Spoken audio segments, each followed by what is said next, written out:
Today, we are going to talk about applied behavior analysis in education. The learning objectives for this lesson is the introduction, which will be a brief introduction of education. The topics in education, which will be a brief summary of 3 topics related to education. The 7 dimensions, which will relate education to 7 dimensions of applied behavior analysis. And then the discussion. The discussion will incorporate the task lists, the ethical codes, and other suggestions.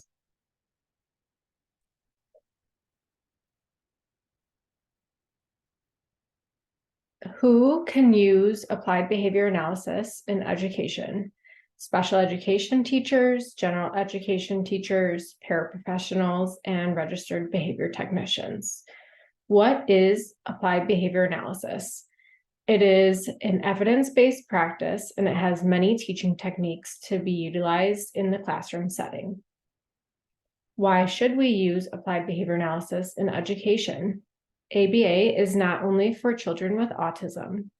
ABA is not only for children, it can be also used with adults. ABA helps decrease maladaptive behaviors and increase behaviors that are targeted within the classroom. Some of the articles that I found to relate to applied behavior analysis in education is the Good Inclusion Game, Stimulus Equivalence-Based Instruction on Graduate Students, Functional Analysis in Early Childhood Education Classrooms. The following slides will cover each of these articles more in depth. For the inclusion game, which is related to the good behavior game, inclusion is about making sure that all students, regardless of their abilities or disabilities, have an equal opportunity to learn in mainstream school.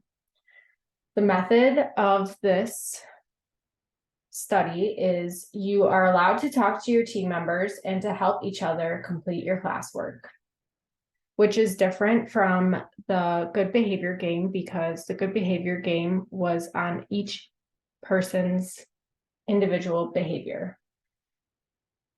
So the results of this study is that the good behavior game and the good inclusion game resulted in significant reduction of disruptive behavior in children with identified special needs, which inclusion behaviors increased. This paper reports the results of 9 replications of the good inclusion game, with a total of 93 primary school children, 20 of whom have identified special needs across 8 mainstream classrooms and 1 special school class. The good inclusion game was highly effective in increasing inclusive behaviors for both children with and without identified special needs during a variety of subjects taught. The collateral effect of the good inclusion game in reducing disruptive behaviors was nearly as good as that for the good behavior game. The good behavior game did not improve inclusion behaviors.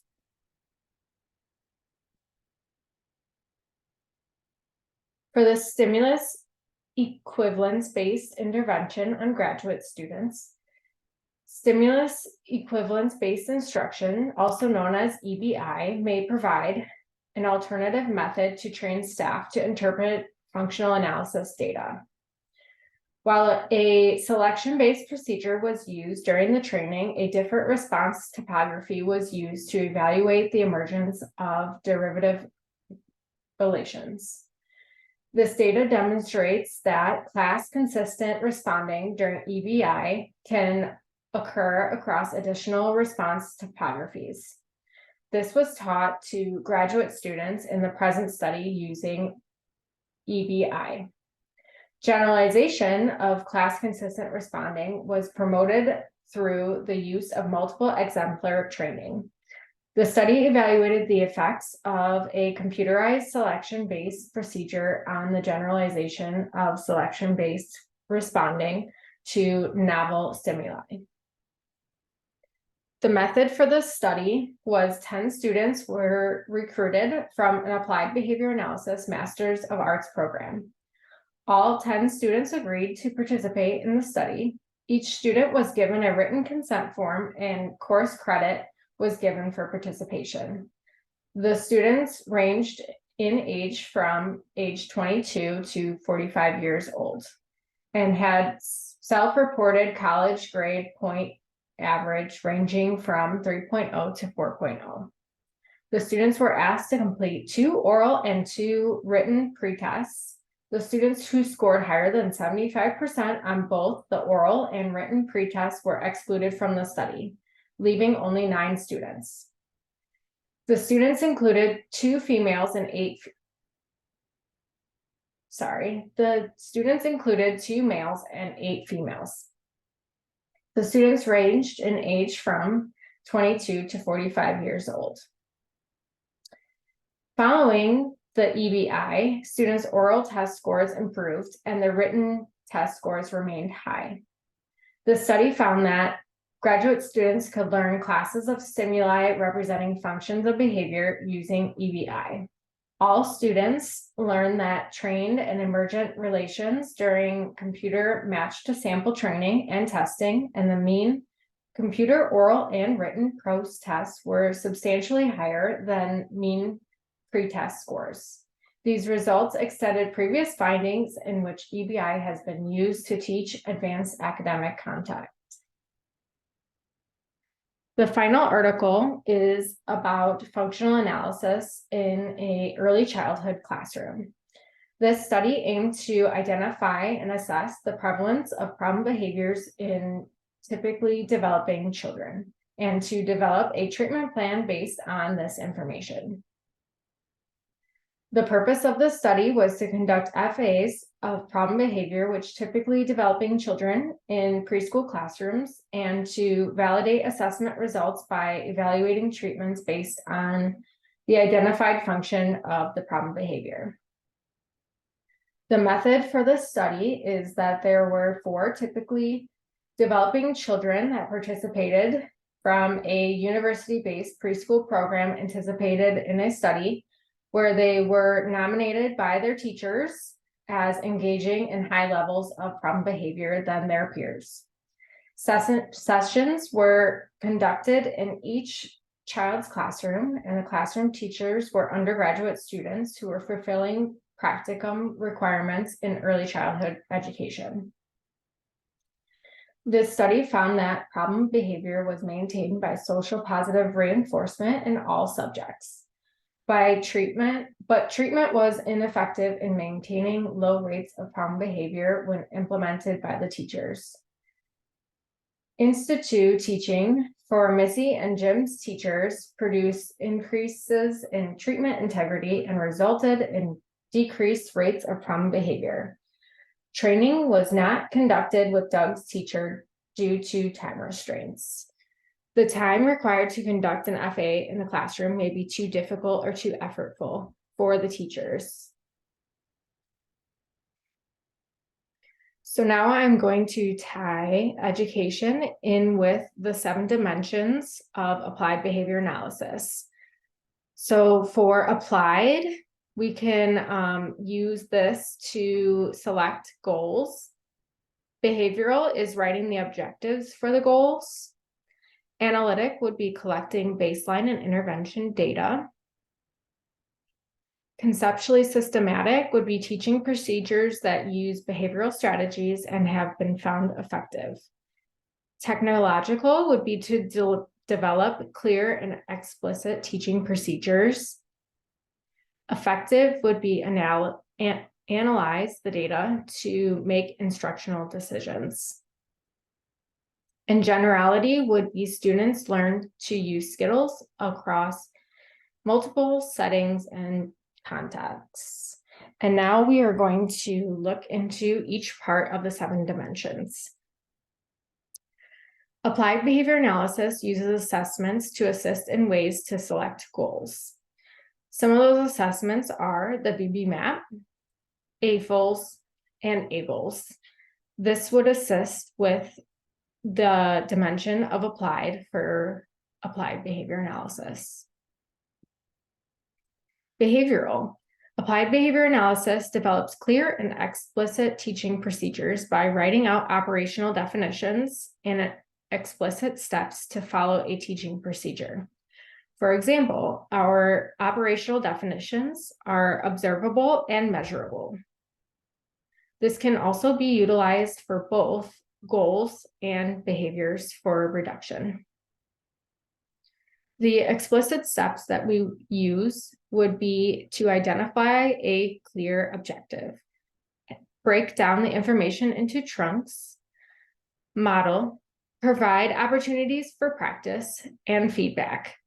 This would go into the procedural section of an IEP goal. Applied behavior analysis collects baseline and intervention data on target behaviors and IEP goals. So for example, our target behaviors could either be to increase or to decrease.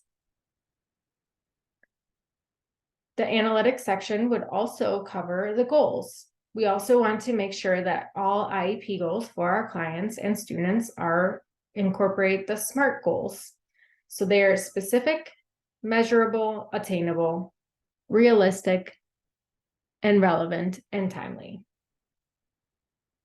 Conceptually systematic. Applied behavior analysis uses teaching procedures that use behavioral strategies that have been found effective. For example, positive reinforcement, discrete trial training, task analysis, and naturalistic teaching. Technological. Applied behavior analysis uses clear and explicit teaching procedures so that it can be replicated. For example, observable behaviors, layman's terms, and clear steps. When utilizing layman's terms, we want to make sure that all of our stakeholders understand what we are talking about. Effective. Applied behavior analysis analyzes the data to make instructional decisions. Take the data that we assessed during the assessments and make instructional decisions. So from these assessments that we conducted, we can make instructional decisions. For example, IEP goals, differentiated materials, environmental changes within the classroom. Generality. Applied behavior analysis teaches students to learn to use skills across multiple settings and contexts. For example, skills for home, school, and community settings. These skills are functional skills. And as you can see, there's 9 things you didn't know about generalization. 1, generalization is at the core of ABA treatment effectiveness. 2, generalization is behavioral process of teaching and learning. 3, generalization involves the generality of behavior and the generality of training procedures. 4, generalization is an outcome of behavior change. 5, generalization prevents robotic and memorized learning. 6, generalization should be viewed as an operant. 7, teaching for generalization can be done systematically. 8, generalization gives practitioners a way to provide ABA treatment wholeheartedly. 9, generalization is a key to providing children with meaningful interactions with the family, friends, and the social community. Next, we're going to go into the discussion of how the task list could be incorporated for education and applied behavior analysis. So E4 covers the responsibility to client and stakeholders. The client in education would be the student, and the stakeholders would be the teachers, the parents, and anybody else involved in any educational decisions to be made. Us as behavior analysts do have a responsibility to client and stakeholders. 2, determine the need for behavior analytic services. A BCBA could conduct an FA to determine the need for behavior analytic services. We also want to look into see if the behavior is impacting the student's learning. 3, use positive and negative reinforcement procedures to strengthen behavior. We always want to aim to use less restrictive procedures first before moving into punishment procedures, which is why we want in education to use positive and negative reinforcement procedures first. Some positive reinforcement would be utilizing a token chart. Some negative reinforcement would be the removal of a token from a token chart. Number 4 is G19, using group contingencies. Within the classroom setting, there are typically more than one student involved in a classroom. So we want to utilize group contingencies to our advantage. Some of these group contingencies would be independent, interdependent, and dependent. Number 5 would be H1, which would be to state intervention goals in observable and measurable terms. This would go back to utilizing the SMART acronym for IEP goals. We want to make sure that all of our goals are observable and measurable. We also want to make sure that any target behaviors for reduction are in observable and measurable terms. The ethical codes to relate to education would be 2.01, providing effective treatment. Behavior analysts provide clients' rights and needs in service delivery. They provide services that are conceptually consistent with behavioral principles, based on scientific evidence and designed to maximize desired outcomes for and protect all client stakeholders, supervisees, trainees, and research participants from harm. Behavior analysts implement non-behavioral services with clients only if they have the required education, formal training, and professional credentials to deliver such services. BCBAs in the education field want to make sure that they are providing effective treatment to all the students that need services. Number 2 is 2.09, involving clients and stakeholders. Behavior analysts make appropriate efforts to involve clients and relevant stakeholders throughout the service relationship, involving selecting goals, selecting and designing assessments, and behavior change interventions, and conducting continual progress monitoring. In the educational field, the BCBA assists families and students design their IEP goals and select the goals that are functional for that student and that are important and valuable for the parents. We also ensure to gain consent for conducting assessments on their child, and we make behavior change interventions that are important to impact the student's learning.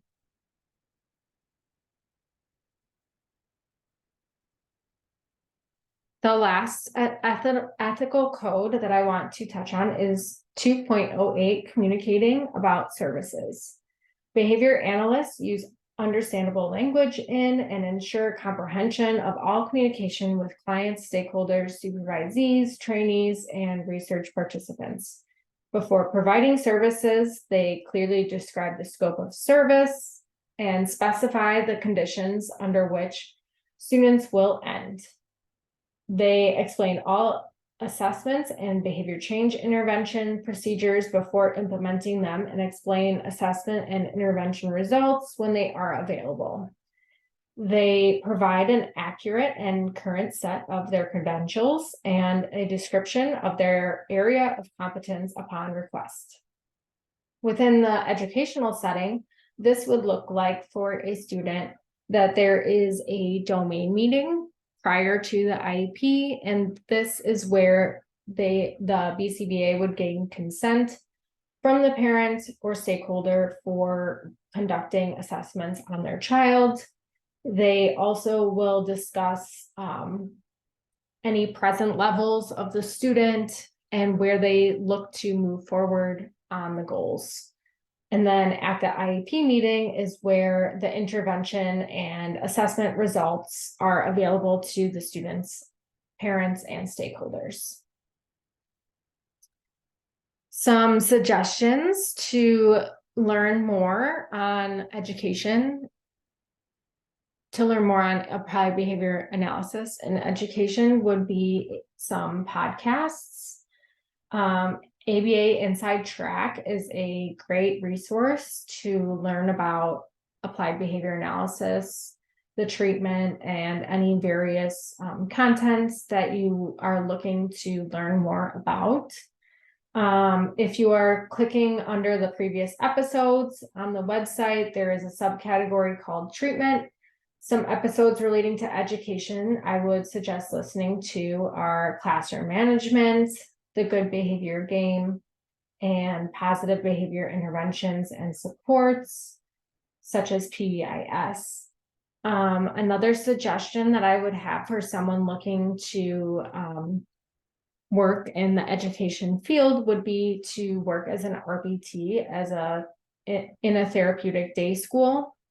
As an RBT, you would definitely see how instruction and behavior go hand in hand.